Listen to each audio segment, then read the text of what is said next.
सिंचनावरून तासगावात राजकीय मतभेद उफाळले. आमदार रोहित पाटील यांचा संजय पाटील यांच्यावर पलटवार.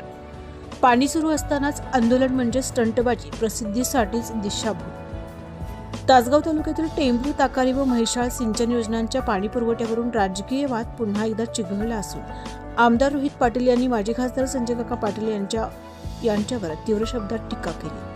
पाणी प्रत्यक्षात सुरू असताना आंदोलन करण्याचा प्रकार हा केवळ प्रसिद्धीसाठीचा स्टंट आहे असा आरोप त्यांनी केला. ते सांगली येथे राष्ट्रवादी काँग्रेस पक्षाच्या कार्यालयात पत्रकारांशी बोलत होते. 2 दिवसांपूर्वी माजी खासदार संजय काका पाटील यांनी तालुक्यातील सिंचन योजनांचे आवर्तन रखडल्याच्या निषेधार्थ तासगाव येथे जलसंपदा विभागाच्या कार्यालयासमोर ठिय्या आंदोलन छेडले होते.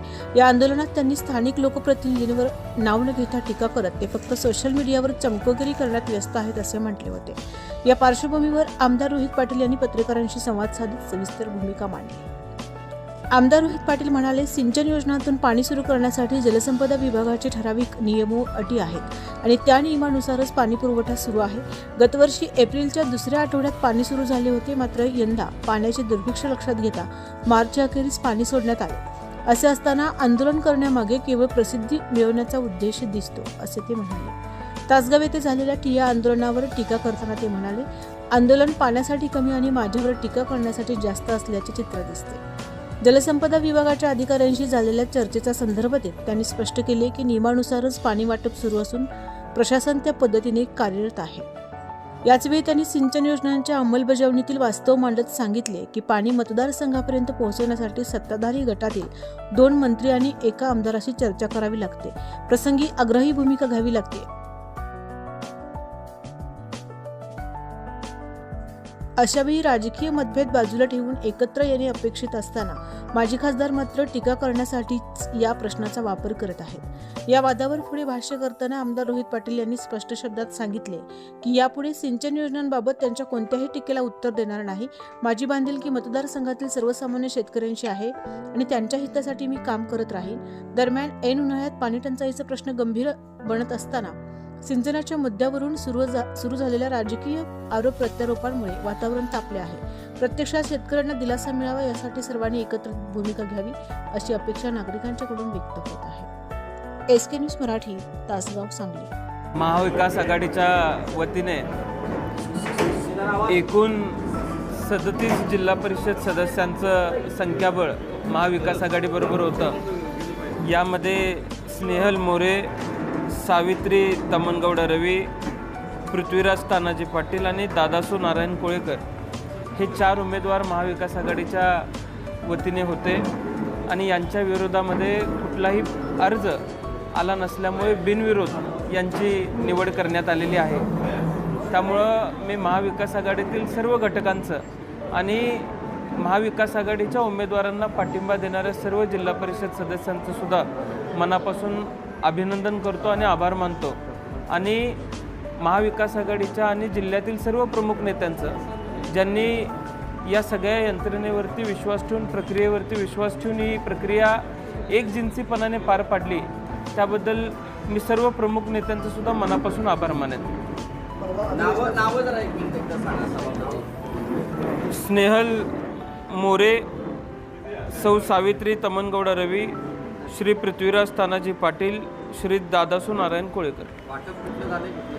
अद्याप त्याची चर्चा झालेली नाही आहे आणि जे काही वाटप असेल ते 1-2 दिवसात आम्ही जाहीर करू. माझ्या अर्धा तास चर्चेमध्ये मी सांगली जिल्ह्यामध्ये आणि त्याचबरोबर राज्यामध्ये ड्रग्ज असतील किंवा वेगवेगळ्या प्रकारचे नशे असतील, वेगवेगळ्या ठिकाणी जे काही अवैध धंदे चालू आहेत त्याच्या विरोधामध्ये लोकसभेमध्ये खासदार विशालदादा पाटील यांनी देखील आवाज उठवला आणि विधानसभेमध्ये आम्ही आवाज उठवला आणि जिल्ह्यातली परिस्थिती वास्तव राज्याच्या मुख्यमंत्र्यांसमोर आणण्याचा प्रयत्न आम्ही सर्वांनी केला. आज जे नशेखोरीमुळे खून होत आहेत त्याच्या बाबतीमध्ये मी आवाज उठवला होता आणि आज त्याच्यानंतर आठवड्याभरातच काल एका दिवसात 3 खून झालेले आहेत असं आम्हाला समजतं. आता पोलिसांची गुणवत्ता कशात तपासायची? पालकमंत्री साहेब म्हणतात आरोपींना लगेच पकडलं जातं. आता खून केला आणि लगेच आरोपींना पकडलं म्हणून गुणवत्ता तपासायची का खून न होण्याची जबाबदारी ही पोलिसांची आहे. आणि म्हणून त्यांना गुण द्यायचा, हे कुठेतरी तपासण्याची आवश्यकता, यामध्ये कुठेतरी दुरुस्ती करण्याची आवश्यकता आहे. आम्ही आरोप केला होता, किंबहुना माझ्या भाषणामध्ये मी पैसे घेतल्याचे सुद्धा पुरावे दिले होते.